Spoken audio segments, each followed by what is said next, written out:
Terminal building बन रहा है। 2017 में इसके लिए भारत सरकार के मंत्री, जो सिविल एविएशन मंत्री और पूरी टीम आई और हम लोगों के साथ डिस्कशन हुआ 2 राउंड 2017 में, और उसमें उन लोगों ने बताया कि टर्मिनल बिल्डिंग बना रहे हैं, तो इसके बारे में सब कुछ हुआ, एक एक चीज को डिस्कस किया और अंत में आप जानते हैं जब वो टर्मिनल बिल्डिंग तैयार होगा तो आप जाकर देखिएगा कि इस पूरे टर्मिनल बिल्डिंग में अंदर और बाहर सिर्फ मिथिला पेंटिंग ही नजर आएगा। अब ये बात अलग है, हम लोग तो यहां पर अब दरभंगा में भी एयरपोर्ट बन रहा है, भारत सरकार ने निर्णय ले लिया, उसका काम भी शुरू हो गया। जो एयरफोर्स का यहां पर दरभंगा में है, एयरफोर्स का वो है अपना हवाई अड्डा, और उसमें सिविल सर्विस के लिए भी हम लोगों ने इजाजत दे दी है और वहां काम हो रहा है। और राज्य सरकार उसके लिए 31 एकड़ जमीन खरीद कर भी दे रही है बगल में, और वो सब काम शुरू हो रहा है। तब तो मिथिला पेंटिंग की बात हो तो दरभंगा एयरपोर्ट रहेगा, ये संस्थान बन जाएगा। जिनकी थोड़ी भी दिलचस्पी होगी मिथिला पेंटिंग में, वो तो कहीं से भी, चाहे बेंगलुरु से हो, मुंबई से हो, दिल्ली से हो, कहीं से चल के आ जाएंगे यहां मिथिला में और आकर मिथिला पेंटिंग का जो इंस्टीट्यूट है उसको भी देख सकेंगे। तो ये सब काम हम लोग कर रहे हैं। और आप जान लीजिए, रेलवे स्टेशन हो, उस पर भी हम लोगों ने प्रेरित किया है कि मिथिला पेंटिंग लगाइए। और उसके अलावा आप चलिएगा, जो मुख्यमंत्री आवास है पटना में, जरा उसको देख करके देख लीजिए, उसमें एक संकल्प जिसमें कि कार्यालय है और सारे अधिकारी बैठते हैं, उसके दीवारों पर देखिएगा। अभी हमें मिलकर के खुशी हुई, यहां पर जो लगा हुआ है प्रदर्शनी, उसमें वो लोग भी थे जो जाकर वहां पर उन लोगों ने मिथिला पेंटिंग की है, मधुबनी पेंटिंग की है। और एक एक तरफ से अब जाकर के पटना शहर का भी देखिए, कितने जगहों पर सड़क किनारे दीवारों पर हम लोग मिथिला पेंटिंग करवा रहे हैं। इसलिए शायद मिथिला और मधुबनी के लोगों को यह ठीक से मालूम नहीं होगा कि मिथिला पेंटिंग, मधुबनी पेंटिंग के प्रति हम लोगों का कितना प्रेम और श्रद्धा का भाव है कि आज पूरे बिहार में उसको हम लोग लगवा रहे हैं।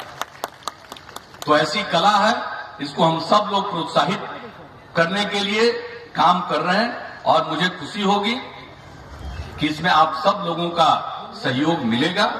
और यहां आकर के आप सोच लीजिए, मिथिला पेंटिंग की बात है, अब कितना इसका विकास होगा। हम कहीं भी जाते हैं, कभी भी मिथिला में आते हैं तो एक बात जरूर कहते हैं कि मेरी अपनी मान्यता है कि देश का विकास तब तक संभव नहीं है जब तक कि बिहार का विकास हो, और बिहार का विकास तब तक संभव नहीं है जब तक कि मिथिला का विकास नहीं। तो हमारी ये प्रतिबद्धता है।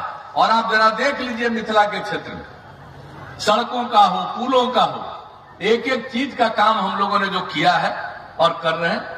आज भी हम चले हैं पटना से, और हमारे चीफ सेक्रेटरी या पथ निर्माण विभाग के माननीय मंत्री तो हैं ही, हम लोग साथ में हैं देखने के लिए एक एक चीज।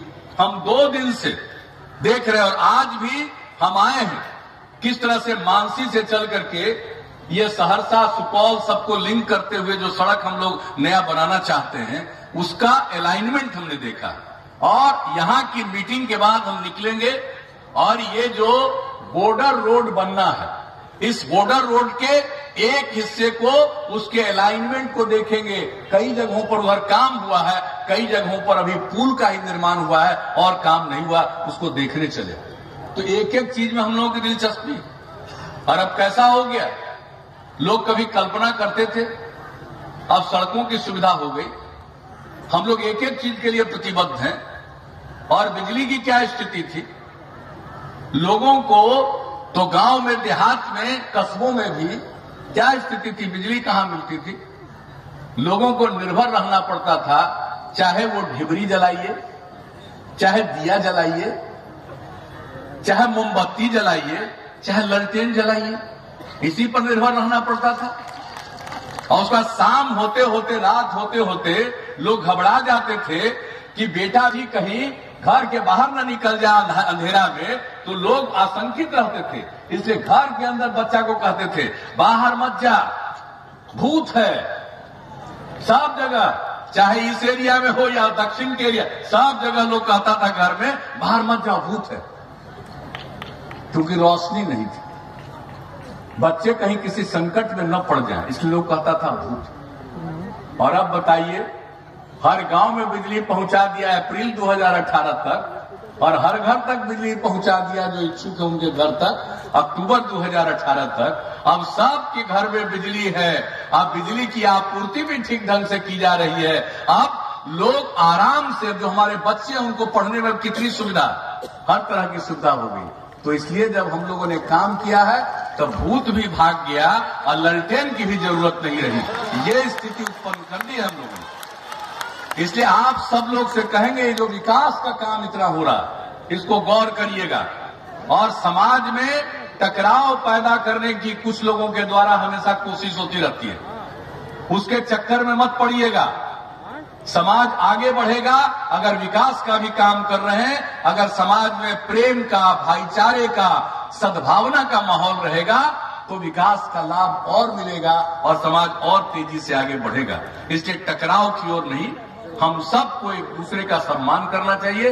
हम किसी भी धर्म के हों, किसी भी समुदाय के हों, हम एक दूसरे का सम्मान करें। हमको अपना विचार रखने का अधिकार है, अपनी धार्मिक आस्था का अधिकार है, लेकिन एक दूसरे का सम्मान करना चाहिए। और वो जरूरी है प्रेम में, समाज में भाईचारा का भाव हो, प्रेम का भाव हो, शांति का भाव हो, और यही हम लोगों का प्रयास रहता है। तो उसको जरूर कीजिएगा। और जो टकराव की बात की जाती है उसके चक्कर में मत पड़िएगा। बहुत लोग समाज को तोड़ने में यकीन करते हैं और हम लोग जोड़ने में यकीन करते हैं। और हम लोगों की प्रतिबद्धता अगर है तो न्याय के साथ विकास के प्रति, और न्याय के साथ विकास का मतलब है समाज के हर तबके का कल्याण, हर तबके का विकास और हर इलाके का विकास। तो हमारी प्रतिबद्धता है, ये सारा काम हम लोग कर रहे हैं। गांव-गांव तक और सुविधाओं को प्रदान करने के लिए 7 निश्चय के अंतर्गत हम लोग काम कर रहे हैं। आप सबका सहयोग चाहिए, आप सबका समर्थन चाहिए। और एक ही बात जो मैंने कहा, समाज में प्रेम, भाईचारे का और सद्भावना का भाव रखिएगा। और हम लोगों ने तो संस्थान खोल दिया, मिथिला चित्रकला संस्थान खोल दिया। अब इसके बाद भी हम लोग सब